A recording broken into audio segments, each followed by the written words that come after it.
Cá estamos nós para mais uma live, hoje na quarta-feira, outra vez. E hoje a nossa convidada é a Carol, ela é psicóloga, ela tem mielomeningocele também, então ela tem conhecimento de causa e experiência de vida e vivência para falar com a gente, discutir essa questão que é super polêmica, que é a infantilização e a questão da superproteção das pessoas com deficiência, no nosso caso, né, mielo, mas pessoas com deficiência em geral, que a gente vê por aí histórias muito comuns nesse sentido. Então hoje o nosso papo vai ser sobre isso. Boa noite para quem está entrando, boa noite Luciano, boa noite Carol que já está aí, já te coloco aqui, boa noite Virgínia, Misael, Tailana, ou Taila, Lívia. Gente, vão chamando o pessoal aí também para entrar, para participar da live, que vai ser um tema, que é um tema super polêmico, super legal para a gente bater um papo também. Já vou trazer a Carol para cá, para a gente começar esse assunto que é tão polêmico. Eu sei que tem muitos adultos aí também que estão curiosos para falar sobre. A Alex acabou de chegar, eu vi aí também. Boa noite para quem está entrando. Bora, bora. Oi, Carol. Oi. Oi, sua câmera tá ao contrário, eu acho. Ah, agora sim. Boa noite. Boa noite, tudo bem? Tudo bem, você? Bom também. Preparada? A essa altura tem que estar. Tem que estar, estamos valendo já. Bom, mas primeiro, obrigado por ter dado a ideia de topar participar. Acho que esse papo vai ser super legal para muita gente aí.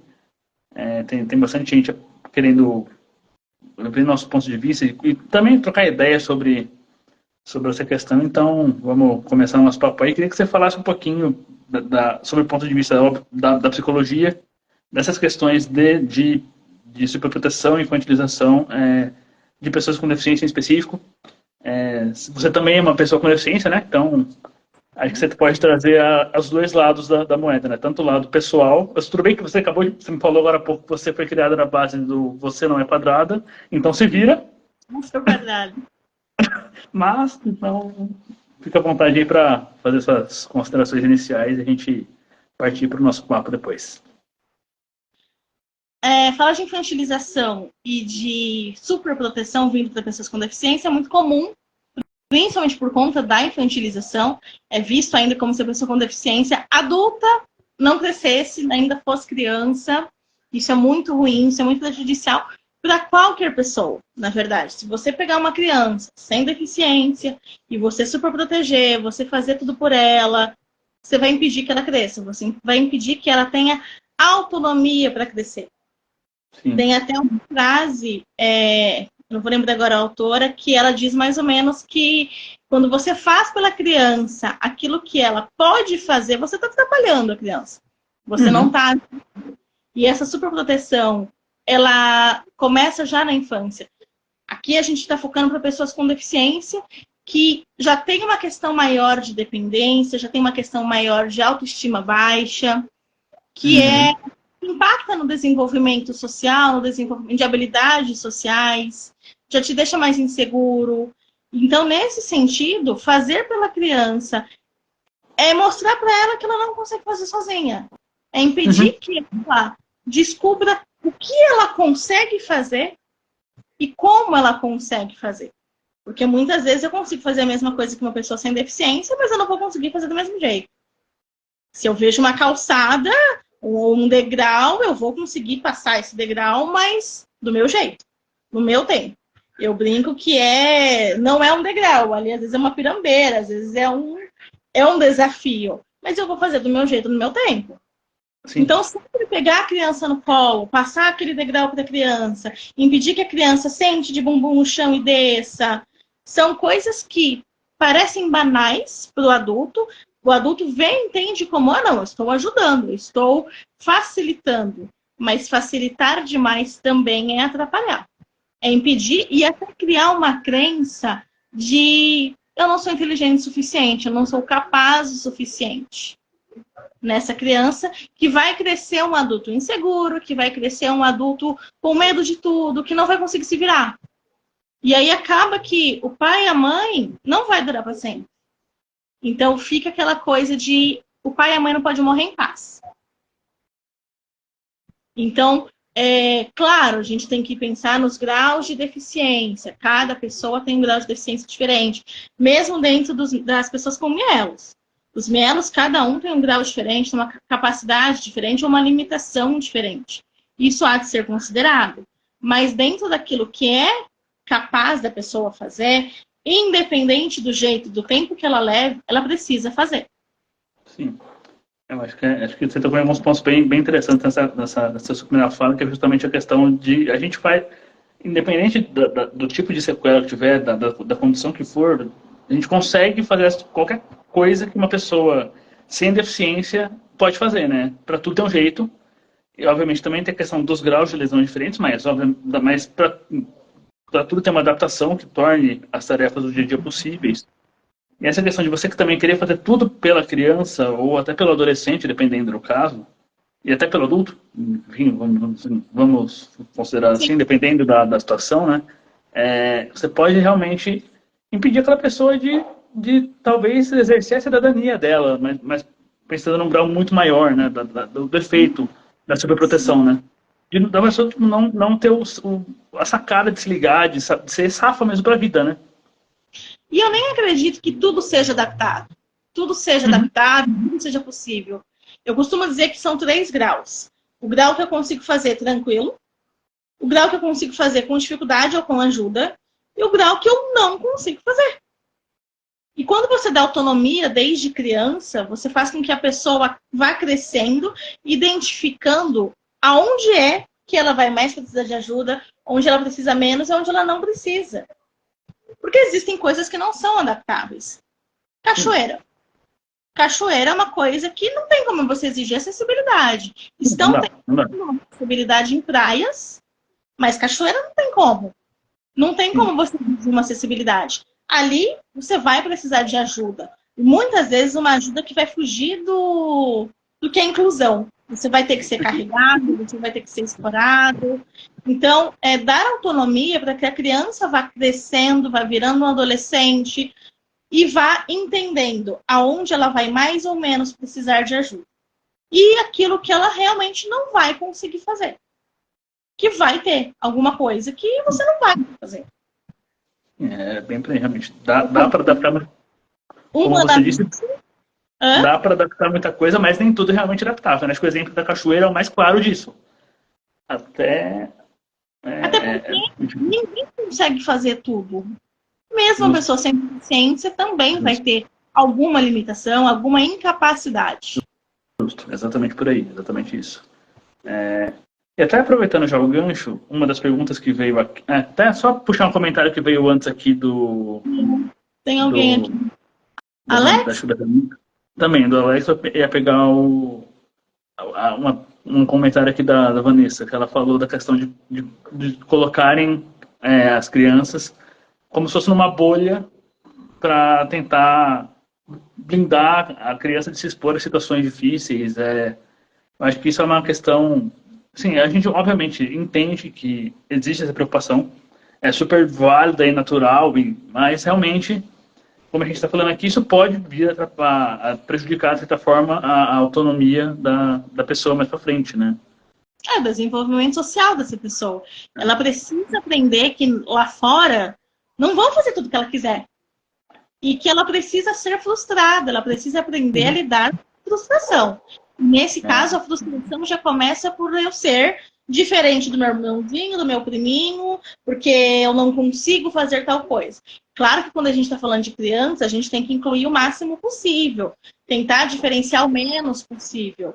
Mas ir de acordo com o desenvolvimento de idade, mostrando o que é possível e o que não é. Para que você também aprenda a lidar com a frustração. PCD não vai ser criança para sempre. PCD vai crescer e vai precisar lidar com frustrações. Lidar com frustração não é nem um pouco fácil, né? Para ninguém. Para ninguém. Tem essa questão também. Mas o que você já falou do comentário do Alex aqui, tem pessoas que até mudam a voz para falar com PCDs como se fosse criança, né? Também tem isso, um caso clássico também. Sim, é clássico, é infantilização, né? Principalmente em É. consultas médicas, quando se é ainda mais criança, adolescente. Mãe, como é o nome dela? Mãe, qual que é a idade dela? Mãe, o que ela tem? E eu do lado. Só que a minha mãe sempre falou, pergunta pra ela. A minha mãe sempre fez isso. Eu falava, claro, minha mãe tomava frente até certa idade, mas não por ser PCD, mas sim por ser criança. E tem que ter essa diferença. Não é por ser PCD, é por ser criança. Os pais tomam a frente. Mas meu nome, a minha idade, quem dizia era eu. Eu tinha que aprender a ser autônoma e saber quem eu era. E isso acontece comigo desde consultas médicas. Boa.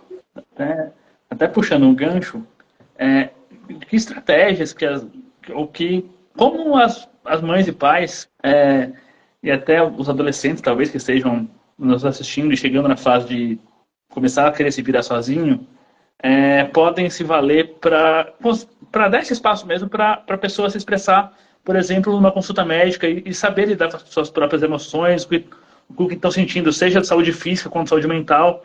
Acho que isso é um tópico importante para a gente abordar também, da liberdade de expressão, no sentido de realmente dar autonomia para a pessoa entender o que está acontecendo com ela. Queria que você Vai falasse um começar pouco na infância. Porque é na infância que você começa a dar liberdade para que essa criança vá falando sobre si, vá entendendo sobre si. E não adianta, e isso acontece de novo para qualquer criança. Você não pega uma criança só porque ela não tem deficiência e fala para ela se virar, sendo que ela não tem idade ainda para aquilo. Então, para o PCD não vai ser diferente, a questão vai ser a idade. O desenvolvimento dela vai ocorrer gradativamente, de acordo com tá com 3 aninhos. O que eu vou pedir para essa criança com 3 aninhos ajudar a fazer? Dentro de casa, ajudar a fazer no seu próprio banho, com o seu próprio corpinho. Aprender desde pequenininho o que é uma sonda. Não é fazer o cateterismo, mas ainda assim é aprender para que ela precisa da sonda. É ali que você vai começar. Não adianta chegar na adolescência e falar, pronto, agora você cresceu, tá livre. Peraí, mas você não me deu um repertório antes. E esse repertório ele vem sendo construído dia a dia desde a infância. Então, meu caso mesmo, vai com 7 anos, até meus 7 anos, eu usava fralda, minha mãe trocava eu dentro de casa e fora de casa. Daí, com 7 anos, ela começou a me ensinar a fazer isso fora de casa. Então, aliás, desculpa, dentro de casa. Fora de casa ainda era um adulto que me trocava. Com 10, meu pai parou de ir na escola, porque meu pai ia todos os dias na escola, me trocava. Com 10, isso parou de acontecer e eu passei a fazer isso sozinha. Fora e dentro de casa. Ou seja, isso foi acontecendo gradativamente. Primeiro eu aprendi a fazer dentro de casa, porque podia não ter ficado bem feito, por ser uma criança. Com 10, 3 anos depois, a partir de agora você vai fazer sozinha, inclusive fora de casa.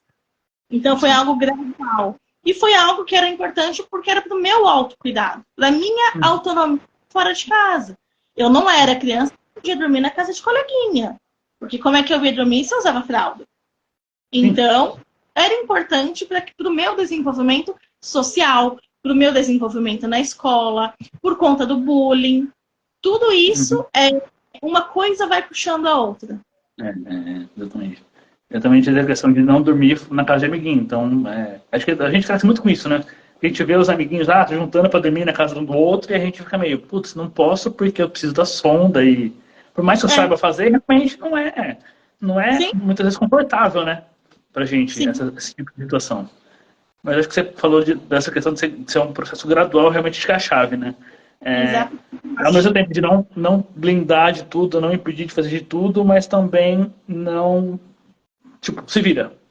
Acho que o gradual é o segredo. Aquela velha história do meio termo ser sempre, ou na maioria das vezes, a melhor solução, né? Sim, e é por isso que é importante você saber o que a sua criança consegue e o que ela não consegue fazer. Com 15 anos, eu lembro que eu fui no meu primeiro parque aquático com a escola. Eu não ia poder entrar nas piscinas, porque uma criança com fralda não pode entrar. E eu fui consciente. Você vai, você pode brincar, mas você não pode entrar nas piscinas. Não vão deixar você entrar.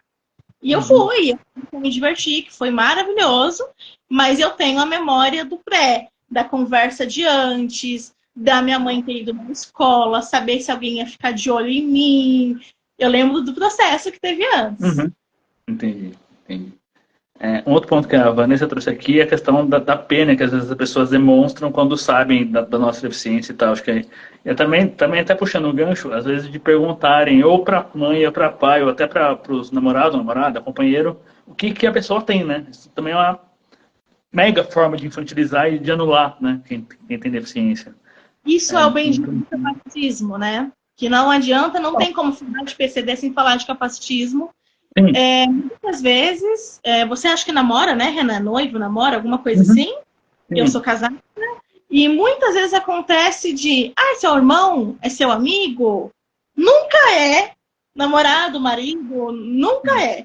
Sempre tem alguma coisa. E essa questão da pena, que a moça citou, é realmente por conta do capacitismo. Mas é a gente que tem que mudar esse olhar. É muito comum você ver, fulano tem um probleminha nas pernas. Probleminha clássico, né? É a gente começar a trocar esses verbetes, essas palavrinhas que vão enraizando coisas ruins. Não, todo mundo tem problemas. Fulano tem uma deficiência. Fulano, quando eu vou explicar para uma criança, vai depender da idade dessa criança. Então começa com aquele clássico. Papai do céu quis assim. Eu coloco a culpa em alguém porque tem que ser, porque eu não vou explicar. A culpa é minha, bota quem quiser. Exato. A culpa começa comigo. E aí, conforme a criança vai crescendo, eu vou explicando melhor. Então, vai ser da idade dessa criança, seja ela com ou sem deficiência. E da briga que tem muito com o capacitismo. Brigar por nomenclaturas corretas, brigar para não usar o probleminha. Fulano não tem um probleminha, fulano tem uma deficiência. Não é ofensa falar que fulano tem uma deficiência, que fulano é uma pessoa com deficiência. Não tenho medo disso, não está errado. Não é ofensivo. Não é ofensivo. Aliás, é como a gente deve ser chamado, né? É o que mais certo. Exatamente. De frente com Maria, tá falando que tem algum adulto que nasceu com espinha bífida? Nós dois.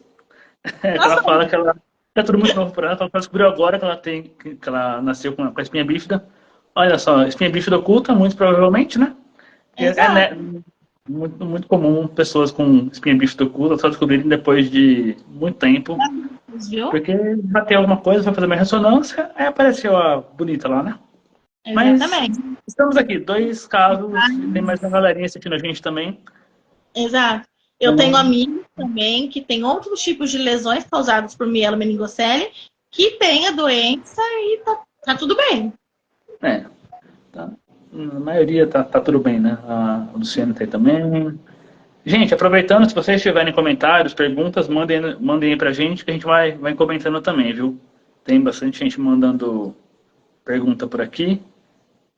O Alex falando também, muitas pessoas são infantilizadas por usar fralda. Eu até fiz um post recentemente sobre isso, e acho que essa é uma questão que pega muito pra gente, né? Porque a gente tá lá criancinha, todo mundo tá largando a fralda, a gente vê que a gente continua, e aí, né? Até aproveitando esse comentário, queria que você falasse um pouco disso, sobre o ponto de vista da psicologia mesmo, de como tratar isso, como lidar com isso, como encarar isso, como os pais podem conversar com os filhos sobre. Ela já é algo que é escondido, né? Ela já não é falado. A fralda por si só, ela já é algo infantil, ela já é considerado ou infantil ou geriátrico. Nunca se imagina que um jovem adulto vá usar fralda. Então, é um tabu ainda, é algo que incomoda, sim, pessoas com deficiência. Precisa ser considerado algo que é normal para aquela pessoa. Uma vez, em terapia mesmo, eu lembro que eu falei a frase que, apesar de eu não gostar dela e eu não falar sobre ela é minha melhor amiga. Porque, goste dela ou não, ela esteve comigo em todos os momentos da minha vida, sejam eles bons ou ruins. Então, é considerar muleta, andador, cadeira de rodas, fralda, sonda, todos esses aparatos que a gente precisa como aliados. Sim. E a fralda, ela muitas vezes vista como um vilão, como algo que é para ficar escondido, vergonhoso. E a gente cresce com isso. Eu mesma, não é um assunto que eu costumo falar, não é um assunto que eu gosto de falar, mas que é necessário para a gente justamente perder esse tabu. Sim. De que não é um aliado. Sim. E não é coisa só de criança, nem só de idoso, né? Exatamente. A chave está aí, assim. E outra coisa que eu costumo falar para muita gente que vem perguntar sobre essa questão da fralda, gente, ok, se cresceu, as nossas mães cresceram, nossas mães das gerações anteriores cresceram com essa coisa com essa dificuldade de talvez fazer a gente entender que tudo bem usar fralda, e hoje eu vejo mães que falam comigo que sofrem com a mesma coisa 30 anos depois. Então, não se evoluiu nesse sentido, né? Então, por mais que a gente fale muito mais, não tão abertamente, porque realmente é um tabu, mas por mais que você tenha mais liberdade, entre aspas, para falar sobre isso, ainda é um tema que incomoda e que é motivo de bullying e é bem complicado. É muito complicado. A gente vê isso até no marketing mesmo. Vai ver embalagem de fralda. Ou você vê o bebê ou você vê o idoso. E sendo que, às vezes, uma mulher sem deficiência nenhuma, por já ter tido 2, 3 filhos, tem perca urinária e usa. E a gente nem fica sabendo. Até porque não é algo que a gente precisa ficar sabendo. Não Exatamente. é algo que precisa ser escrito. Era esse ponto que eu ia falar. Ninguém vai saber o que a gente usa para guarda-roupa, né? Era esse ponto que eu ia dizer também. Exatamente. Que diferença faz para fulano que a gente usa ou não? Exatamente. Quem precisa, às vezes, é um colega de trabalho para te salvar de uma situação meio constrangedora, meio difícil. É o parceiro, o namorado, a namorada nessa situação. É um tabu maior, muito maior na adolescência, na fase de relação sexual, na fase de relacionamento. É um tabu muito maior. Mas é um tabu justamente porque não é falado antes. Até porque educação sexual para pessoas com deficiência, se não é nula, é quase nula. Então, porque pessoa com deficiência não faz nada, né? Exatamente. Então, isso é um problema.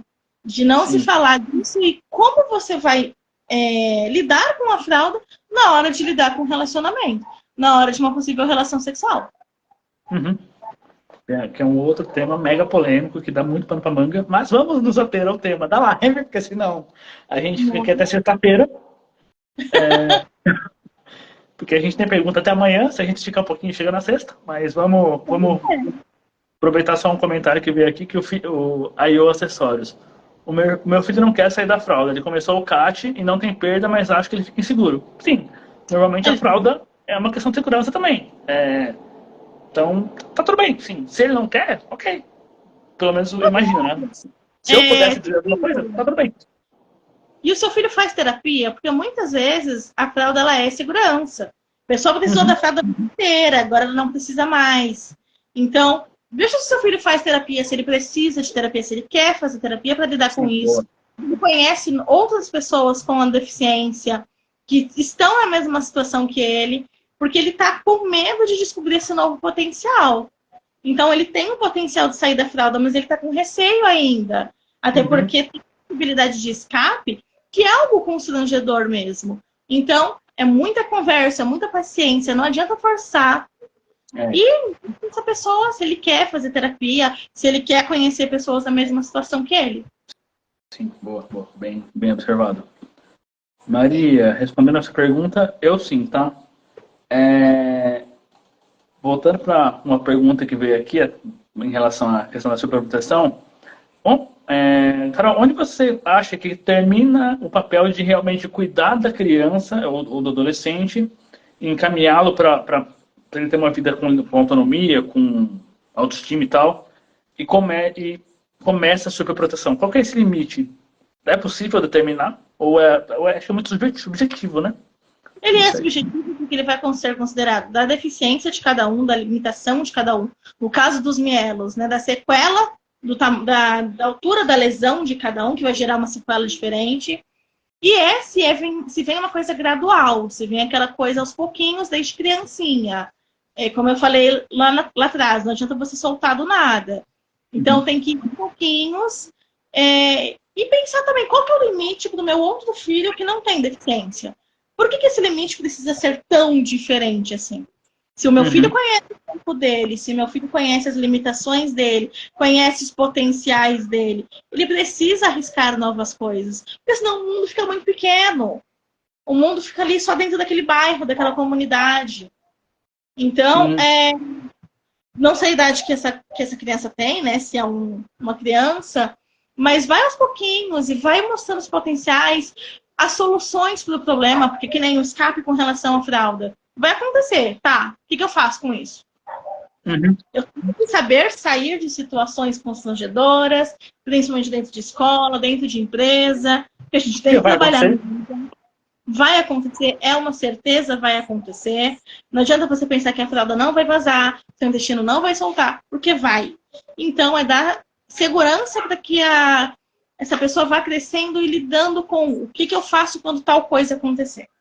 Sim, reforçando o que você disse, a fralda não vai aguentar, vai dar piriri no meio do dia, você não vai ter pra onde correr. É inevitável, gente. É inevitável. Por isso é muito importante. Ninguém precisa ficar muito sabendo, mas você sempre ter um colega mais próximo que você saiba na escola, uma professora que você confie mais, na empresa, alguém que você possa contar, porque pode acontecer. Boa. Agora, indo para a questão um pouco dos pais. Como eles podem trabalhar justamente essa questão do medo de soltar a mão, sabe? E deixar os filhos começarem a explorar o mundo por conta própria. Isso é muito, muito duro, muitas vezes, porque eu acredito que seja começando a pensar que você não vai durar para sempre. Que hoje você está ali para fazer, você está ali para apoiar, para ajudar, mas uma hora você não vai estar.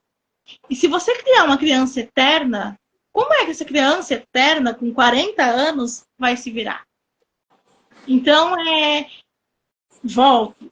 Fazendo aos pouquinhos para que ele tenha autonomia, tenha autoestima, saiba sair de situações constrangedoras, situações delicadas, se desenvolva socialmente. Isso é aos pouquinhos. A gente entende que é um processo de luto para os pais também.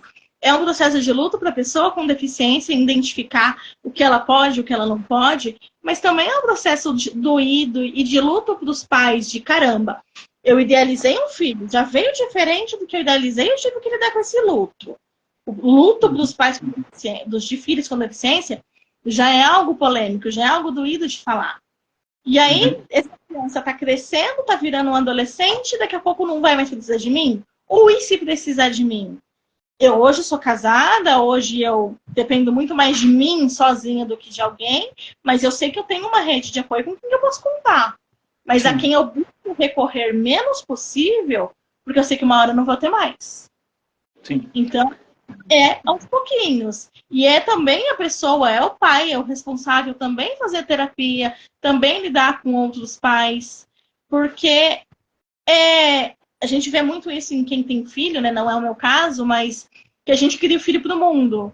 E para a pessoa com deficiência não precisa ser diferente, porque o mundo para nós é diferente, ele é mais difícil, as portas se fecham, mas por isso que a gente tem que ser treinado a lidar com isso.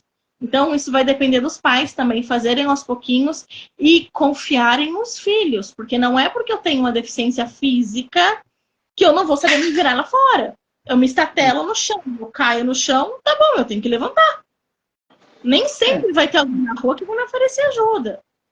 Ou às vezes brota gente, sei lá de onde.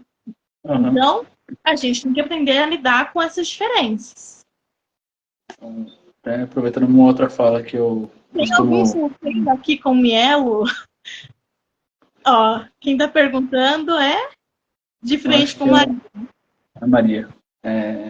Responda aí, gente, nos comentários. Não sei também. Não sei. Já que você falou da questão da autoestima, como que os pais podem trabalhar, os pais de crianças com deficiência especificamente, pode ser feito para a criança com deficiência criar a autoconfiança e a independência, na medida do possível, é claro, nos primeiros anos de vida. Permitindo que a criança faça pequenas ações. Brincou? Vamos guardar os brinquedos. Trocou a fraldinha? Joga lá no lixo. Aprender a lidar com a própria cadeira de rodas. Aprender a andar com a própria muletinha. Então, é lidar com aquelas coisas às quais a gente é obrigado a lidar. Seja cadeira de rodas, seja fralda, muleta, enfim. E aí, permitindo que a gente faça pequenas atividades diárias. Criança, eu demorei, por exemplo, para chegar no fogão e pôr comida no meu próprio prato. Por causa de estar quente, me queimar, a minha altura, eu sou muito baixinha. Por conta disso, isso era um cuidado. Até certa idade, minha mãe que colocava comida no meu prato. Deu uma certa idade, eu comecei a me virar sozinha. Mas terminou de comer, pôr o prato na pia sozinha, era eu que fazia. O prato estava vazio, eu não ia me machucar. As minhas coisas, normalmente, são mais de plástico. Porque se eu cair, isso é um cuidado. Isso não é aquele mimar. Ser de plástico. Bom, se cair, vai se estatelar, mas não vai se machucar. Não vai estilhaçar, não vai ter nada. Exatamente. Então, é dar autonomia, mas tendo noção do que pode ser feito. Lá, na minha criação, na minha casa, nós somos em 4 irmãos. Cada um passou pelas mesmas atividades. Cada um foi, primeiro pequenininho, limpava só o quarto, depois foi para o banheiro, depois foi para a cozinha. Todos os 4 fizeram isso. E isso não pulou quando chegou a minha vez. A diferença é que, para mim, coisas que ficavam muito no alto não era eu que guardava, mas todos nós 4 passamos pelas mesmas atividades, nós 4 lavávamos a nossa roupa. Eu sou a única filha com deficiência. E isso não mudou quando chegou a minha vez. Isso é muito importante. Fez bagunça? Vai arrumar. Quando eu tinha meu quarto, eu tinha que encerar o meu quarto. E da mesma maneira que a minha irmã, que era mais velha, também teve que encerar quando foi a idade dela.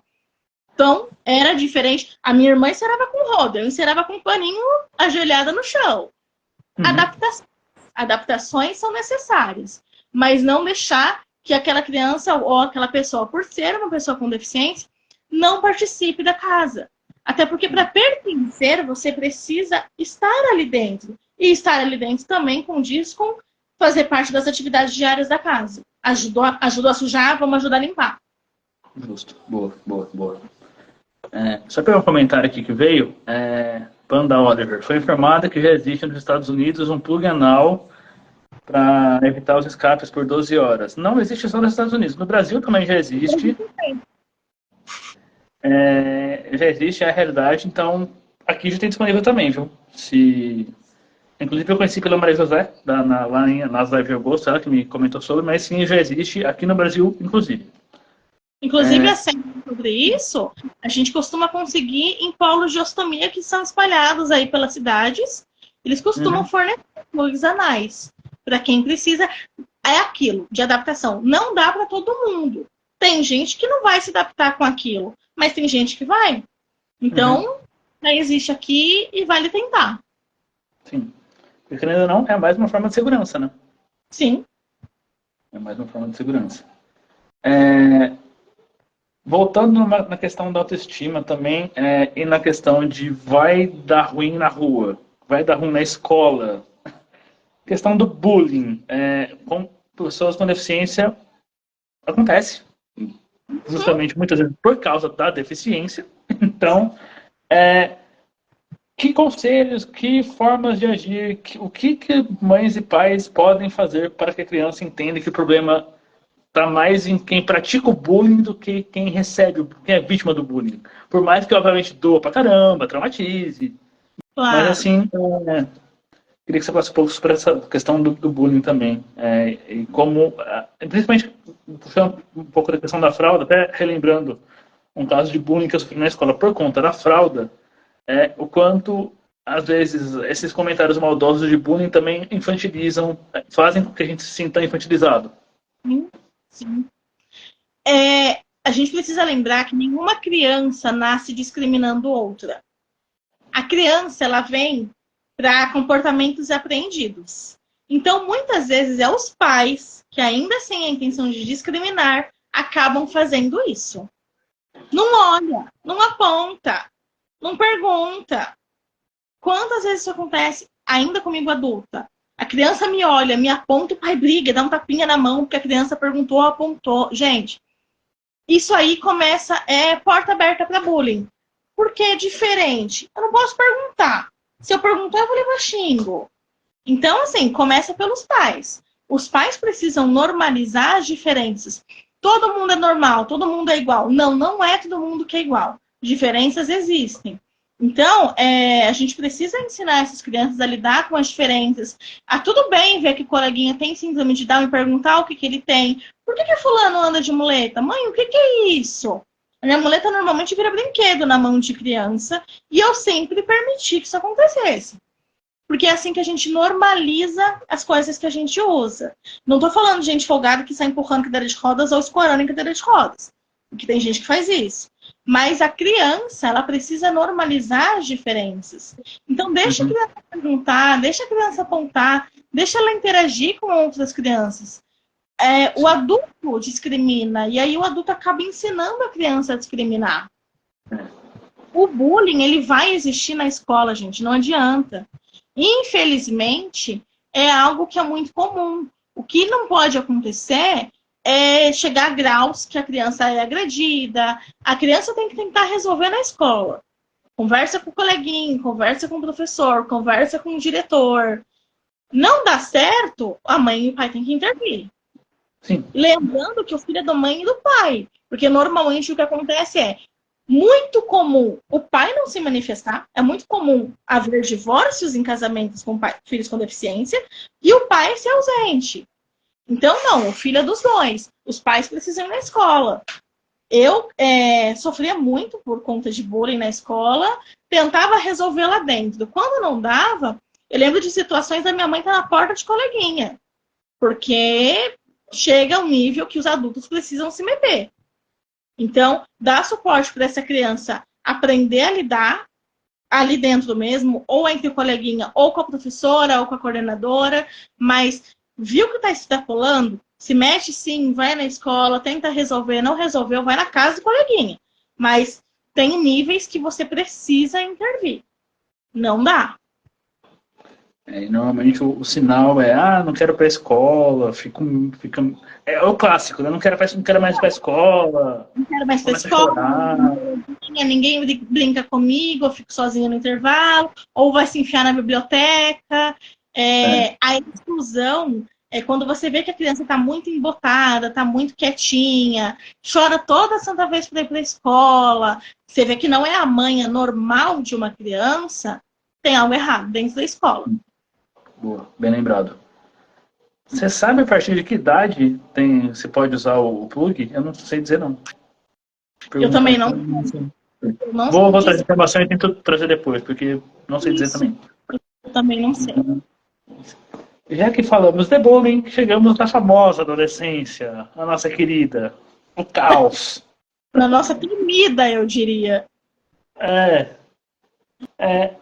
Como se pode ajudar os adolescentes a se desenvolver a autonomia, tendo em vista que a gente não sabe até que ponto a gente está ajudando ou atrapalhando. Essa pergunta veio de uma mãe de um menininho que tá na pré-adolescência, está chegando lá, e ela mandou essa pergunta pra gente. Inclusive, só interromper um pouquinho, gente. Se vocês tiverem perguntas, mandem aqui nos comentários pra gente ir respondendo, tá? Mas é isso. Como falado desde o princípio, é na infância. No começo, de forma gradativa, mas nesse caso, estimulando a questão dessa criança poder perguntar coisas, dando educação sexual para essa criança. Ela está na pré-adolescência, gente. Ela precisa aprender o que vai acontecer quando ela for adulto, quando ela for adolescente. Não precisa nem ser adulto. Começar a conversar, entender o grau de cognição também dessa criança, desse adolescente, para você ver como você vai explicar, o que você vai explicar. Porque ainda que a gente esteja falando de uma criança com deficiência intelectual, ela precisa aprender aonde ela não pode ser tocada, por quem ela não pode ser tocada. A ausência de educação sexual, aí tanto para crianças com deficiência quanto sem, gera abuso, gera estupro, assédio, então é sério. E é muito alto na vida adulta, por exemplo, isso já é outro assunto, mas é muito alto, o grau de mulheres que sofrem violência por conta de seus parceiros. Porque não tem com quem falar e não teve, na adolescência, uma educação prévia. Não sabe, por exemplo, até por usar fralda, usar um absorvente. Ah, não precisa mesmo, usa fralda. Mas peraí, é algo que toda menina aprende. Então vamos ensinar também. Do menino, aprender a usar. Do menino para a menina, na idade certa, ensinar a usar uma camisinha. Ah, mas é porque ninguém vai. Vai sim. Vai sim. E outra, curiosidade, ela vem para qualquer adolescente.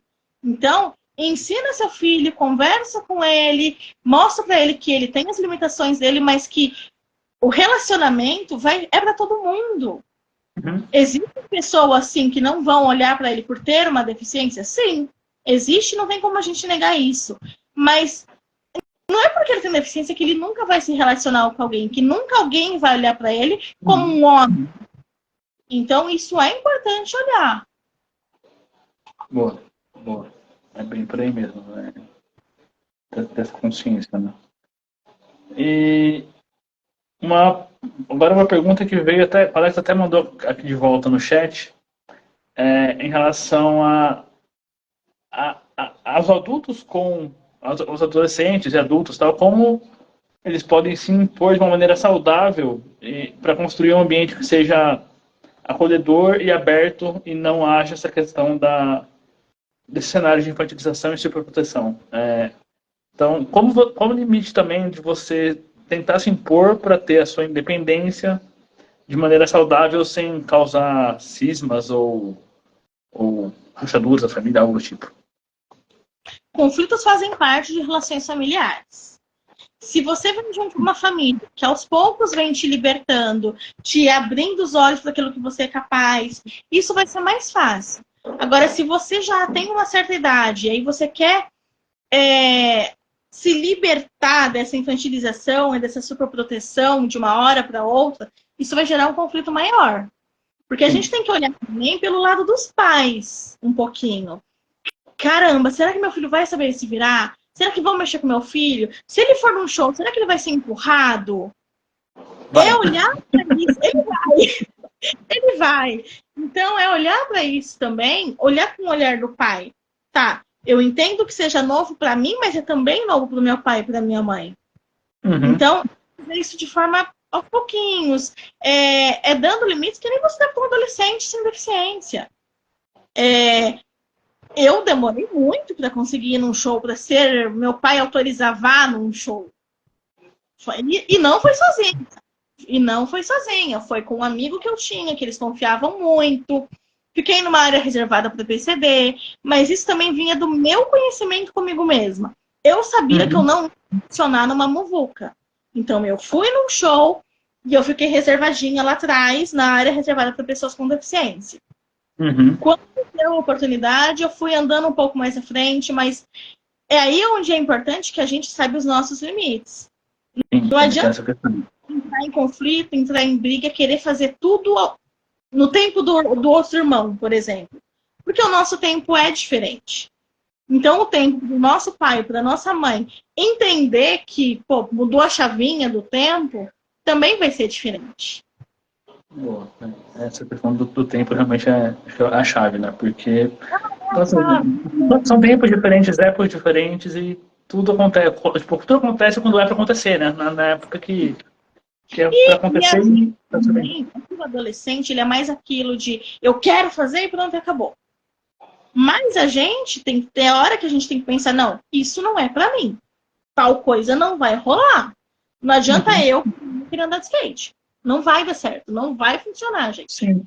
Então a gente tem que saber aonde a gente pode, o que a gente pode fazer. Sim. E isso quem vai ensinar a gente são os nossos pais, os nossos cuidadores.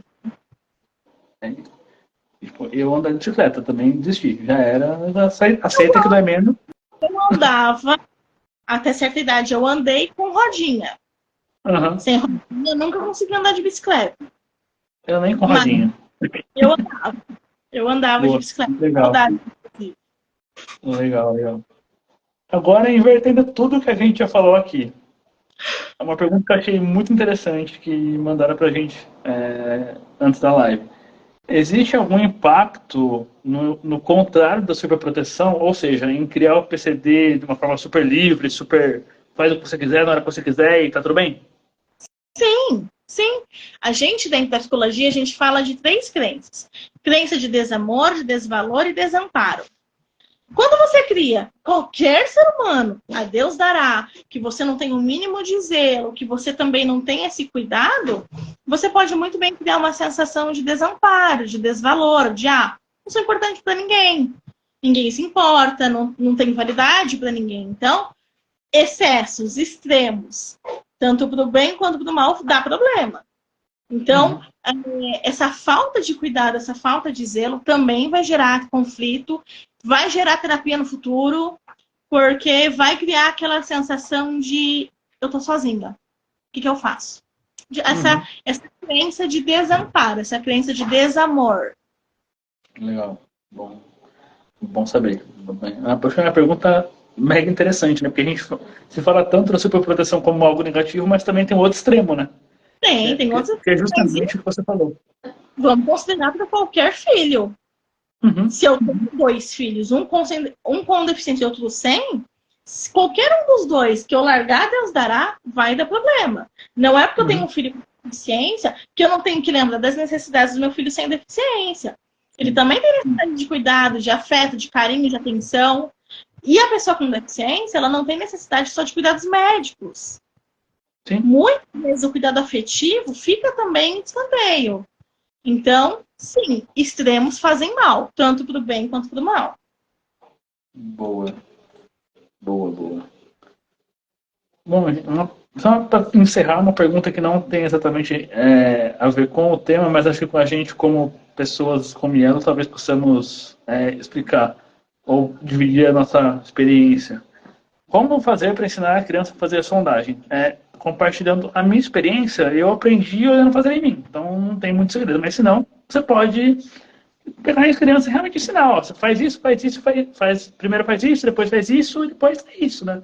Aí fica a questão de, se a criança não observa, de pegar na mão e ensinar o mesmo processo, passo a passo. Exatamente. É a primeira coisa, fazer essa criança estar dentro do processo. Eu fazia cateterismo, o cateterismo para mim não funcionou. Mas até a fase que nós estávamos testando, eu tinha que fazer. Até certo ponto, claro, minha mãe que fazia cateterismo em mim. Mas deu uma certa idade, acho que com meus 10, 11 anos, se eu não me engano, gente, isso me foi ensinado. Olha, esse é o canalzinho, aqui é a vagina, aqui é a uretra, cada um serve para uma coisa. Quando eu era criança, me ensinaram que o buraquinho do xixi é esse aqui. Você vai colocar a xilocaína na pontinha, você vai introduzir. Não é para doer, você vai causar só um incomodozinho. Não é para sangrar, se sangrar porque aconteceu alguma coisa. É ensinar para essa criança desde criança. É desmistificar o processo.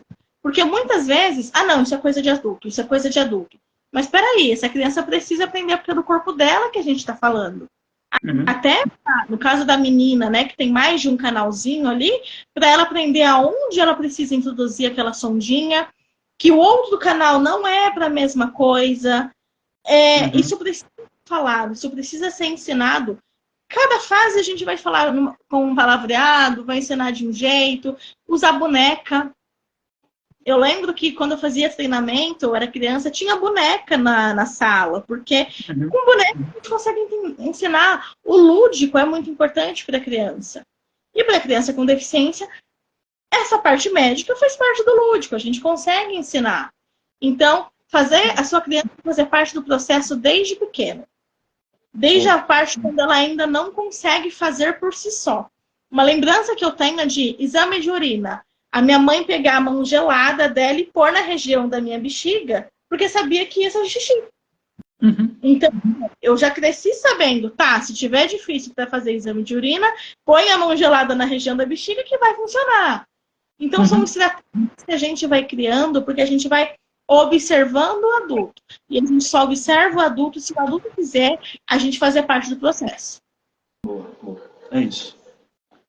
Oi, Neide, boa noite. Só pegar o último comentário do Thiago, antes da gente encerrar, que estamos chegando ao fim.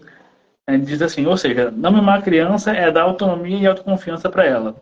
Mimar é fazer pela criança o que ela poderia fazer sozinha. Acho que é bem isso, né? Acho que é por aí. E você confiar na criação que você dá para o seu filho. Porque se você confia na criação que você dá para o seu filho, você sabe que ele tem autonomia para fazer certas coisas. Que se ele cair, se estatelar no chão, ele vai conseguir levantar, ou ele vai conseguir pedir ajuda para levantar. Então, é fazer menos diferença das criações e confiar na criação que você está dando para o seu filho. Porque fazer tudo para a tua criança é tirar a inteligência dela. É dizer para ela que ela não é capaz. E como é que na rua ela vai acreditar que ela é capaz se dentro de casa não mostram isso para ela? Justo. É isso.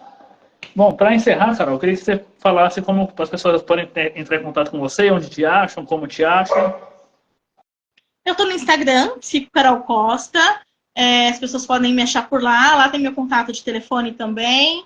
Se precisarem de alguma coisa, é só me chamar. Combinado, então. Então, estamos encerrando por aqui, gente. Obrigado a todo mundo que participou, que interagiu, que mandou pergunta, que falou com a gente aqui, que trocou ideia. Então, é isso. Queria agradecer a todo mundo. Obrigado, Carol, por participar. Obrigada, Renan. Por dividir com a gente a sua experiência, seus conhecimentos. E semana que vem tem mais. A gente vou divulgar aí quando for, com quem for. A gente vai dando sequência aí para as lives. Obrigado a todo mundo. Boa noite. Tchau, tchau. Obrigada a todo mundo que participou. Tchau, tchau. Tchau.